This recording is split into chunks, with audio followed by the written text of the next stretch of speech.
Hi friends, എല്ലാവർക്കും online ക്ലാസ്സിലേക്ക് സ്വാഗതം. നമ്മൾ ഇന്ന് ഡിസ്കസ് ചെയ്യുന്നത് 6th class social science first chapter early human and civilisation. ഇതിൻ്റെ മോഡൽ ക്വസ്റ്റ്യൻ പേപ്പറാണ് നമ്മൾ അപ്ലോഡ് ചെയ്യുന്നത്. ഇത് നിങ്ങൾക്ക് യൂണിറ്റ് ടെസ്റ്റിനും അതേപോലെ വരുന്ന സമ്മേറ്റീവ് അസസ്മെൻറ്റിനൊക്കെ ഉപകാരപ്പെടും. അപ്പോൾ എങ്ങനെയാണ് ഈ യൂണിറ്റ് ക്വസ്റ്റ്യൻ പാറ്റേൺ മനസ്സിലാക്കാനും അതേപോലെ തന്നെ ചാപ്റ്ററിന് കൂടുതൽ അറിയാനും നിങ്ങൾക്ക് ഇത് സഹായകരമാകും. ഓക്കെ, ഫസ്റ്റ് ക്വസ്റ്റ്യൻ ഇതാണ്. Choose the correct answer from the options given below. ഓരോന്നിനും ഓരോ മാർക്കാണ്, മൾട്ടിപ്പിൾ ചോയ്സ് ക്വസ്റ്റ്യൻസ് ആണ്. അപ്പോൾ നിങ്ങൾക്ക് ഇതറിയാമെങ്കിൽ നിങ്ങളിപ്പം തന്നെ കമൻറ്റ് ബോക്സിൽ കമൻറ്റ് ചെയ്യുക. ക്വസ്റ്റ്യൻ വളരെ ഈസിയാണ്. നമ്മൾ ഈജിപ്ഷ്യൻ സിവിലൈസേഷനെ കുറിച്ചൊക്കെ പഠിച്ചിട്ടുണ്ട്.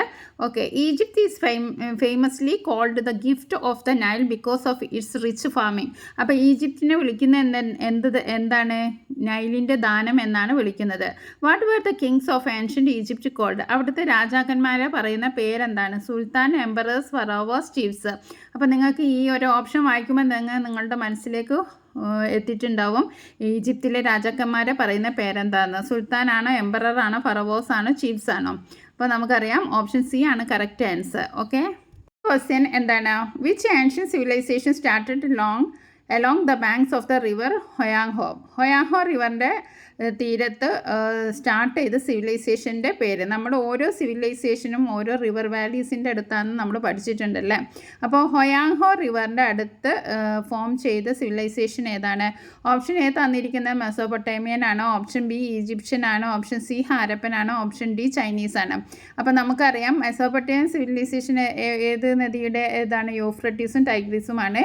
ഈജിപ്ഷ്യൻ നൈലിൻ്റെ റിവർ വാലീൻ്റെ അടുത്താണ്. അതേപോലെ ഹാരപ്പൻ സിവിലൈസേഷൻ ഇൻഡസ് റിവറിൻ്റെ അടുത്താണ്. അപ്പോൾ ചൈനീസ് ആണ് ഹൊയാങ്ഹോ. അപ്പോൾ നമ്മുടെ ആൻസർ എന്താണ്? ഓപ്ഷൻ ഡി ആണ് ചൈനീസ് സിവിലൈസേഷൻ. ക്വസ്റ്റ്യൻ നമ്പർ 3ലേക്ക് പോകാം. 2 ക്വസ്റ്റ്യൻ ആൻസർ എളുപ്പമായിരുന്നു. നിങ്ങൾക്ക് അതിൻ്റെ ആൻസർ കിട്ടിയെന്ന് ഞാൻ വിചാരിക്കുകയാണ്. ഇനി question number 3. What was the most famous and distinctive water tank structure found in the Harappan city of Mohenjo-daro? നമ്മൾ മോഹൻജദാരോയെ കുറിച്ച് പഠിച്ചപ്പോൾ അവിടുത്തെ ഗ്രാനറീസിനെ കുറിച്ചും ഒക്കെ നമ്മൾ പറഞ്ഞു. അപ്പോൾ അതിൽ ഏറ്റവും ഇമ്പോർട്ടൻ്റ് ആയിട്ടുള്ള ഒരു കോൺട്രിബ്യൂഷൻ നമുക്ക് ആ ടെക്സ്റ്റ് ബുക്ക് വായിക്കാൻ കിട്ടിയ എന്താണ്? വാട്ടർ ടാങ്ക് സ്ട്രക്ചറാണ് അത് ഇൻ ദ ഹാരപ്പൻ സിറ്റി. അപ്പോൾ what was the most famous and distinctive water tank structure found in the Harappan city of Mohenjo-daro? അത് ഏതൊക്കെയാണെന്ന് നിങ്ങൾ 4 ഓപ്ഷൻ കണ്ടെത്തുക. ദ ഗ്രേറ്റ് ഗ്രാനറി ആണോ, ദ ഗ്രേറ്റ് ബാത്ത് ആണോ, ദ സിഗറാറ്റ് ആണോ, ദ പിരമിഡ് ആണോ? ഇതിൽ നമുക്ക് ഓപ്ഷൻ സിയും ഡിയും അപ്പം തന്നെ കട്ട് ചെയ്യാം. കാരണം സിഗറാറ്റും പിരമിഡൊക്കെ ഈജിപ്ഷ്യൻ സംസ്കാരവുമായി ബന്ധപ്പെട്ടതാണ്. ഈജിപ്ഷ്യൻ സിവിലൈസേഷനാണ് ഈ സിഗറാത്ത്, പിരമിഡ്. പിന്നെ നമുക്ക് കൺഫ്യൂഷൻ വരുന്നത് ഗ്രേറ്റ് ഗ്രാനറിയും ഗ്രേറ്റ് ബാത്തുമാണ്. ഇവിടെ ഗ്രാനറി എന്ന് പറഞ്ഞാൽ എന്താണ്? ഭക്ഷ്യസാധനങ്ങളൊക്കെ ശേഖരിക്കാൻ ഉപയോഗിക്കുന്ന സ്ഥലത്താണ് ഗ്രാനറി എന്ന് പറയുന്നത്. അപ്പോൾ നമ്മുടെ ആൻസർ എന്തായിരിക്കും? ഓപ്ഷൻ ബി ആണ്, ഗ്രേറ്റ് ബാത്താണ്. ഓക്കെ, 3 ക്വസ്റ്റ്യൻസിന് ആൻസർ ചെയ്ത് നമുക്ക് 3 മാർക്ക് കിട്ടും. ഇനി സെക്കൻഡ് ആക്ടിവിറ്റി വരുന്നത് മാച്ച് ദ ഫോളോയിങ് ഐറ്റംസ് ആണ്. ഇത് 3 മാർക്കിൻ്റെ ആണ്. അതായത് 3 ക്വസ്റ്റ്യൻസ് ഉണ്ടാവും മാച്ച് ചെയ്യാൻ. അപ്പോൾ match items in column A with correct description in column B. അപ്പോൾ കോളം എയും കോളം ബിയും നമുക്ക് വായിച്ച് നോക്കാം. First one hieroglyphics. Okay, second one mummy, third one granary. Option column ബിയിൽ നോക്കാം. Dead body preserved with perfumes, Egyptian script meaning sacred writing, big building used to store food grains. Okay, ഇപ്പോൾ ഇതിൽ നമുക്ക് match ചെയ്യുന്ന ഏതാണ്? Hieroglyphics എന്ന് പറഞ്ഞാൽ option B ആണ് മാച്ച് ചെയ്യുക. Egyptian script meaning sacred writing, വിശുദ്ധമായ എഴുത്ത് എന്ന പേരുള്ള ഹൈറോഗ്ലിഫിക്സ് എന്ന് പറഞ്ഞിട്ട് ഈജിപ്ഷ്യൻ സ്ക്രിപ്റ്റാണ്. അവരുടെ കൈയെഴുത്താണ് ഈജിപ്ഷ്യൻ സ്ക്രിപ്റ്റാണ് ഹൈറോഗ്ലിഫിക്സ് എന്ന് പറയുന്നത്. മമ്മിയായിട്ട് നമുക്ക് യോജിക്കാൻ പറ്റുന്നത് എ ആണ്. Dead body preserved with perfumes, അതിനെയാണ് മമ്മി എന്ന് പറയുന്നത്. ഗ്രാനറി എന്ന് പറഞ്ഞിട്ട് 3C ആണ്. Big building used to store food grains. ഇനി അടുത്തത് 2 മാർക്കിൻ്റെ ക്വസ്റ്റ്യൻ ആണ്. The Harappan civilization is highly respected for how it is constructed. Question ഇതാണ്. Why is the Harappan civilization called the first urbanization in India? Harappan സിവിലൈസേഷനെ first urbanization in India എന്ന് വിളിക്കുന്നത് എന്തുകൊണ്ടാണ് എന്നാണ് ചോദിച്ചിരിക്കുന്നത്. ആൻസർ നോക്കാം. It is called first urbanization because it grew and developed around well-planned urban centers, towns, cities rather than simple village. അടുത്ത question. The ancient Egyptian made great progress in early science and tracking time. How did the Egyptian divide the days and months in there solar calendar?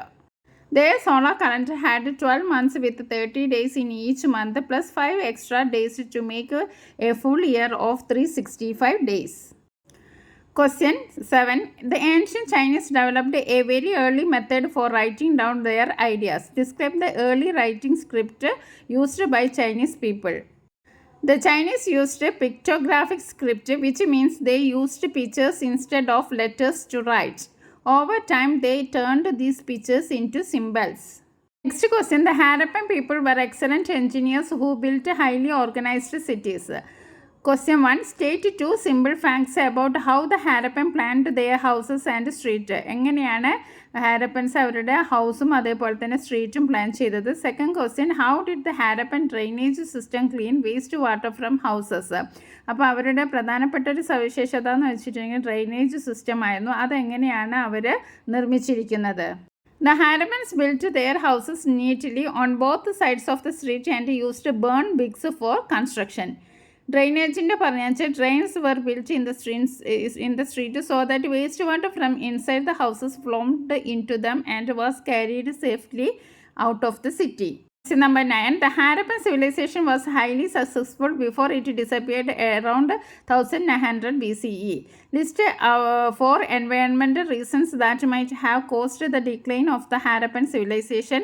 Where did the archaeologists find proof of rice farming in Gujarat? And where did the Harappans usually write their script? ഇപ്പോൾ Harappan civilisation decline ചെയ്യാനുള്ള 4 reasons ആണ്. ഒന്ന് climate change, രണ്ടാമത്തെ frequent floods, മൂന്നാമത്തേത് deforestation, നാലാമത്തേത് excessive use of land. Second question എന്തായിരുന്നു? Rice farming എവിടെയാണ് കണ്ടതെന്ന്. Rice farming was found at Rangpur and Lothal in Gujarat. The Harappans wrote their script mostly on their seat.